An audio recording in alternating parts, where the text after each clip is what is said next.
Welcome to another installment of the deep dive on Till Death Do Us Part. Today we're joined by Robbins, whose work brings such a vital perspective. She's spent years understanding and advocating for dignified remembrance for people who lived in state psychiatric facilities. Her engagement really deepens our conversation. On March 30th, I visited the Gowanda Asylum Cemetery in Gowanda, New York, and it was an experience that felt like stepping into another era. As I walked in, each step I took further into the cemetery, I noticed how the land was vast and open, with no trees or vegetation to break the view. The wide expanse added to the eeriness of the place, as if the very ground was untouched by time. The cemetery, tucked away on the grounds of the old asylum, is a quiet, haunting reminder of the past. As I wandered through rows of weathered headstones, some of them unmarked, I couldn't help but feel the weight of history of those who had lived and died at the asylum. This place was established in 1898, a period when treatment for mental illness was often brutal and misguided by today's standards. The practices back then were far removed from the compassionate care we hope for today. Many people were committed for reasons we might find trivial or unjust today: depression, anxiety, or even having a different viewpoint from society. The treatment methods were often harsh, with little regard for the patient's dignity or humanity. As I walked through the cemetery, I could feel the weight of those forgotten lives, the souls who had been lost to such a tragic and misunderstood system. The lack of trees and vegetation only added to the sense of barrenness, as though the land itself reflected the harshness of the lives that had once been lived here. With each step, I began to feel heavier and heavier, a growing weight that I couldn't shake off. At one point, out of nowhere, I began to sob uncontrollably. It felt like I had walked into a wall of pure anguish. That's how it felt, just pure despair and pure anguish. My heart dropped, and suddenly I had a hard time breathing. I started wheezing as we walked through the rest of the cemetery. The weight of the place, the emotions it stirred, was overwhelming. My best friend was there with me, witnessing this intense reaction, and together we felt the deep connection to the spirits of those who had been forgotten. As we continued through the cemetery, we noticed something strange. The ground had settled on a number of graves, 8 to be exact. Each grave had a distinct, cross-crucifix-shaped pattern around it, a natural formation that was impossible to ignore. It was as if the earth itself had settled in that shape, creating a mysterious and eerie symbol over each numbered grave. We just couldn't explain it. It wasn't man-made, nor formed by human hands. The ground had naturally settled in this way, and we were left in awe and wonder about how such an occurrence could happen on its own. It added another layer of mystery and solemnity to the experience. At the end of our visit, we witnessed the sun beginning to set, casting long, haunting shadows over the cemetery. The temperature seemed to drop, and a quiet stillness fell over the grounds as if the place itself was settling into an even deeper silence. It felt as though we were no longer just visitors, but part of something much larger and far older than ourselves. As we left, we noticed the last of the sunlight slipping behind the horizon, the cemetery growing even more somber as night began to fall. The last thing we witnessed on the way out was a quote by Helen Keller that resonated deeply with the entire experience.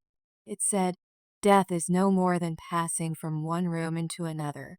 But there's a difference for me, because in that other room I shall be able to see." That quote stayed with me as we left, reminding me of the souls who rest there and the possibility that, even in death, there's a new understanding, a new sense of clarity. We left feeling deeply moved, forever connected to the spirits of those who lay in that eerie, historical resting place, with a profound sense of respect and curiosity about the untold stories buried within those grounds. Respect back to the Weeder Road Cemetery, it mentions this group, Operation Dignity. Yes, this is where the story shifts a bit towards hope. Operation Dignity, as the article explains, includes former mental health patients themselves. They're working through an organization called Housing Options Made Easy Home. The fact that they took the initiative to start cleaning up, marking the grounds, that's incredibly powerful. It really is. Former patients taking care of this space. And Find a Grave also credits the Mental Health Association of Cattaraugus County. They've apparently been involved since around 2008, clearing brush, finding stones that had fallen over, putting them back up, even adding flowers, a bench. Small acts, but they add up to something really meaningful. Absolutely. These efforts are a tangible way of saying these lives mattered. That bench, donated by the Buffalo Psychiatric Center, it creates a space for reflection right there in the cemetery.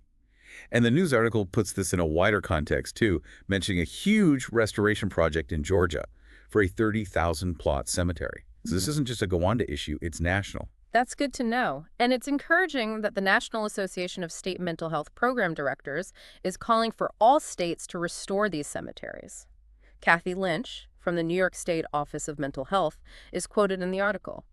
She stresses how important it is to acknowledge the lives and the struggles of the people buried there. That national call really shows a growing awareness, doesn't it? A need to face these past wrongs and give dignity back to people who were maybe forgotten or marginalized in life. The news article also includes some really moving personal stories. They make the importance of all this incredibly clear. Sandra Houghton's reaction when she first saw the overgrown cemetery, that really sticks with you. Her words about weeping at the site, feeling the lives there were just disregarded. It's so poignant. And her feeling about the indignity of being buried by the numbers, it captures the core issue perfectly. And then there's Darby Penny from the Office of Mental Health. She speaks as someone who was a former patient herself. Her reflection, quote, "Had I been born 20 years earlier, I would have been one of those people in these graves." Wow. That creates such a direct human link. That perspective is so powerful. It underlines the shared vulnerability and why it's so critical that this kind of anonymity doesn't continue. Peter Zimmerman, who used to be a social worker at the hospital, he shares his own memories too. He talks about families who seem to just forget about their relatives in the institution. It's sad, highlighting that societal disconnection. The cemetery becomes the last marker, or non-marker, really. It's heartbreaking, isn't it? Families seemingly erasing people from memory. Zimmerman saying the cemetery reduced people to just a number. That's a powerful indictment of how things were. And the article even mentions a second cemetery nearby, on Route 62.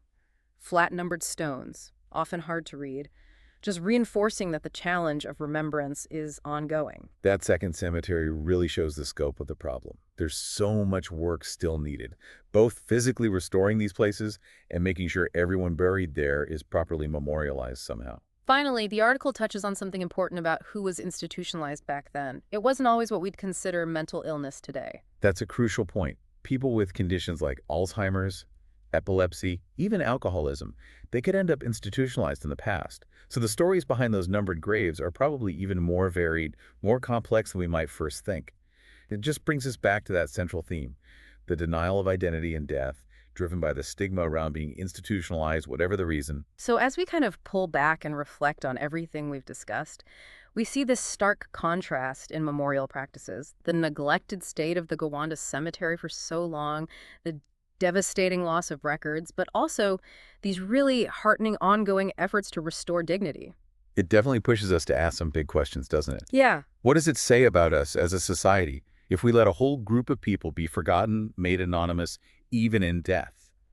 And what's our responsibility now, today, to remember them, to acknowledge their lives? It really does make you think. And beyond the physical work, which is so important, how do we really tackle the historical stigma that allowed this to happen in the first place? And it makes you wonder what other stories are hidden away in similar forgotten places all across the country.